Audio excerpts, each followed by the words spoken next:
Epidemiology and etiology. Etiology can be used outside medical parlance and deals with the origin, cause, and effect of different phenomena. Etiology may refer to family trees, myths, and other sources to explain the occurrence of things. In medical parlance, etiology refers to the origin and cure of a certain disease. Epidemiology has greater scope than etiology because it is an ongoing process. Epidemiology involves the study of both determinants and distribution of disease, while etiology only attempts to expound on the determinants. Epidemiology relies heavily on scientific methodology to isolate factors which affect prevalence of diseases in a certain area. Mortality and morbidity. In 1952, the worst epidemic year, 3,000 people died from polio. Before the polio vaccine, 13,000 to 20,000 people were paralyzed by polio. Sporadic epidemic.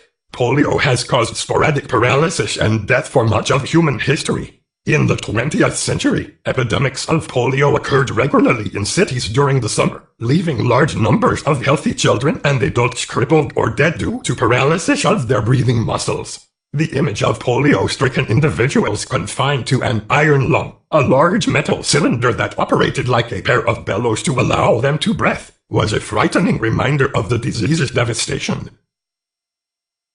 Transmission. Polio is spread in an oral-fecal manner.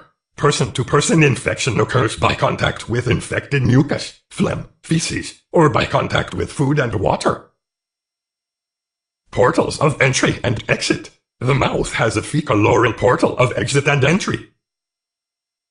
Social effects of polio. The March of Dimes was established by FDR to fight polio. Sanitation workers washed the streets and sidewalks. 4 million gallons of water a day were used, and 72,000 stray cats were killed.